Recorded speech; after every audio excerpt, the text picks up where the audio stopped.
नमस्कार, मैं हूं खेमराज दुबे। आप देख रहे हैं एमपी तक। विजयपुर विधानसभा उपचुनाव के लिए अब तारीखों का ऐलान भी हो चुका है। 13 नवंबर को वोटिंग होगी और कांग्रेस और बीजेपी दोनों ही पार्टियों ने अपने अपने प्रत्याशी मैदान में उतार दिए हैं। बीजेपी की ओर से रामनिवास रावत जो वन मंत्री हैं उन्हें टिकट दे दिया गया है। वहीं मुकेश मल्होत्रा को कांग्रेस पार्टी से उम्मीदवार बनाया गया है। हम इस वक्त मौजूद हैं विजयपुर विधानसभा क्षेत्र में आम जनता के बीच। जानते हैं जनता की क्या राय है चुनावों को लेकर। क्या नाम है आपका? योगेश कुमार कंसल। कंसल जी, ये बताइए कि क्या माहौल है यहाँ पे? चुनाव की घोषणा हो गई है, चुनाव होने वाले हैं। चुनाव की घोषणा तो हो गई है, अभी प्रचार प्रसार अभी शुरू नहीं हुआ है। अभी जैसे ही तारीख नज़दीक आएंगी तो प्रचार प्रसार भी चालू हो जाएगा। अब मालूम चलेगी कौन का तख्ता भारी है कौन का नहीं है। क्या मन बना रही है जनता? अब जनता का मन तो अभी पता पड़ेगा कौन का क्या चल रहा है। वैसे क्या का हमारे क्षेत्र में मंत्री जी हैं रामनिवास जी, अगर वो काम कर ही रहे हैं और काम करेंगे तो जहाँ तक है वोट उनको ही जाएगा हमारा। तो बताइए, जो यहाँ पर चुनाव की घोषणा हो चुकी है और वन मंत्री सामने है, मुकेश मल्होत्रा है, क्या मन बना रहे हो आप? मन तो अभी हम ओपन नहीं कर सकते, किसके बुरे बने किसके नहीं बने। फिर भी क्या मुख्य मुद्दे क्या है यहाँ पे? मुद्दे का तो देखो साहब, काम तो कछु ही नहीं है पे। जो शुरू से जैसो है अपनो गांव वैसो ही है, ना तो आगे बढ़ो ना पीछे घटो, जहाँ की था ही है। आपका क्या मानना है इन चुनाव को लेकर? वो रामनिवास को ही जिताना, मतलब वोट देना चाहिए। उसने मतलब काम करवाए और करवाएगा, उसको करवानी चाहिए आगे काम। क्या नाम है आपका? दिलीप पाठक। पाठक जी, बताइए क्या माहौल है यहाँ पे? जनता किस तरह का मन बना रही है? जनता रामनिवास जी को जिताने का मन बना रही है। वो कांग्रेस छोड़कर बीजेपी में शामिल हुए तो क्या इसका प्रभाव पड़ेगा? नहीं पड़ेगा। क्यों नहीं पड़ेगा? बहुत से नेता कांग्रेस छोड़ के आए, वो जीते हैं, कोई प्रभाव नहीं पड़ेगा उससे, क्योंकि बहुत योजनाएं बीजेपी की चल रही है। कॉलोनी जैसे आदिवासियों के लिए हर आदिवासियों को कॉलोनी 10-10, 20-20, 50-50 हर शहराने में कॉलोनी मिल चुकी है। लाडली लक्ष्मी योजना है, तो किसान जो मोदी जी पैसे डाले 2000 रुपये महीने, ऐसी बहुत सी योजनाएं चल रही है। संबल योजना आदिवासी जैसे कोई भी ख़त्म होता है तो 2 लाख रुपए शासन उनको देती है। बहुत योजनाएं चल रही है। और जो मोदी जी ने सिलेंडर भी बांटे हैं, बहुत योजनाएं चल रही है, इसलिए बीजेपी को ही वोट करेगी जनता ज़्यादातर। क्या नाम है आपका? मेरा नाम गोपाल राठौर।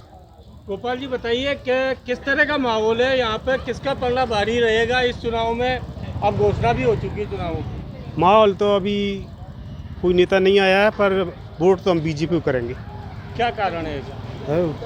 बहुत योजना चल रही हैं, अच्छा काम कर रहे हैं, इसलिए वोट करेंगे। मुकेश मल्होत्रा भी आपके लोकल के हैं। हाँ, वो लोकल के हैं। और पिछले चुनाव में वो 44,000 से ज़्यादा वोट लाए थे। नहीं, काम वाले को वोट देंगे।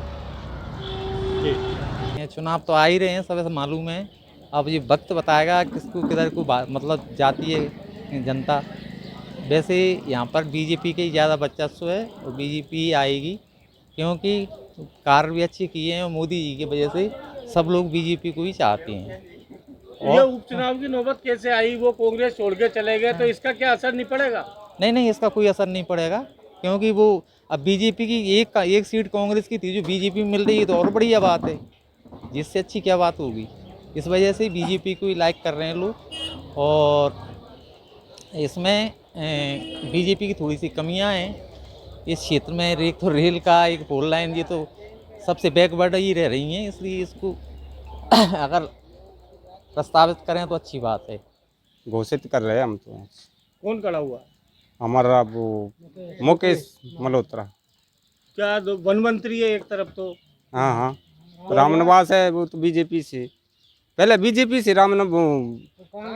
कांग्रेस से था वो रामनिवास, अब बीजेपी में चला गया तो कुछ जनता रोस्ट भी है। अच्छा, अब हम तो क्योंकि कांग्रेस पार्टी को देंगे, हम तो कांग्रेस को वोट, क्योंकि हमारी पंचायत तो गोरस पंचायत कांग्रेस को देगी वोट पंजाब का। क्या नाम है आपका? अमर सिंह सेमरिया। सिमरिया जी बताओ कि क्या माहौल चल रहा है? पहले कांग्रेस में 6 बार के वो विधायक थे, हाँ सर। और वो पार्टी छोड़ने से भी कोई असर पड़ा उन पे, वन मंत्री पे? वहाँ में कोई असर नहीं आया साहब, हमारे लिए जे गोरस के ग्रामीण को कोई असर नहीं आया। हाँ, तो अब किसका माहौल है यहाँ पे? माहौल बाको ही है जो का नाम है मुकेश को। क्यों?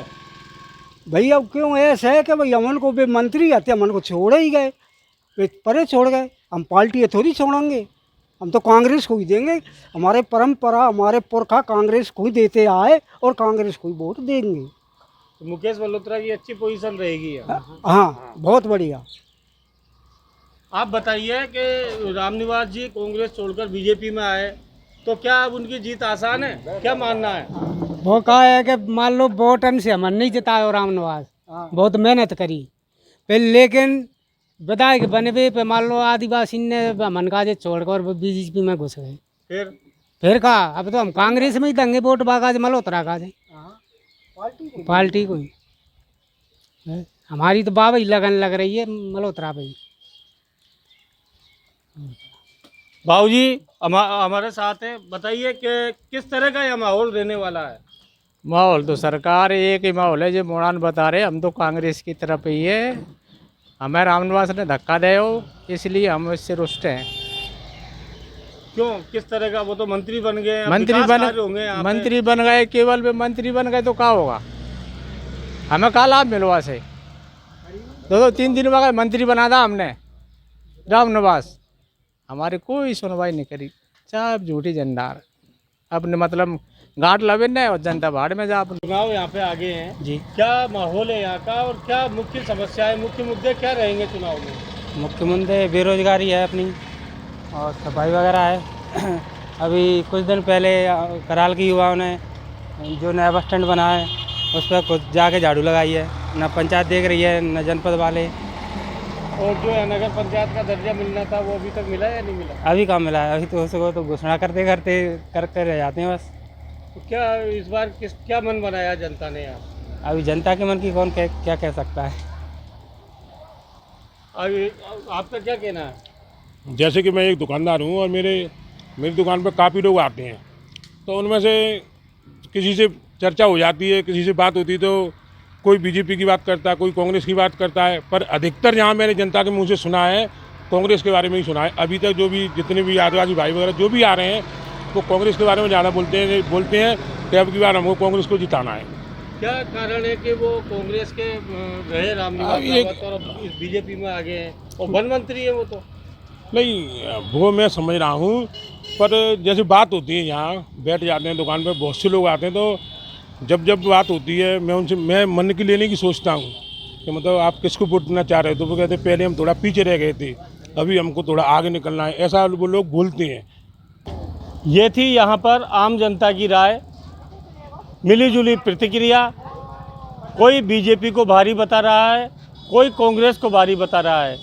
खेमराज दुबे, MP तक, श्योपुर।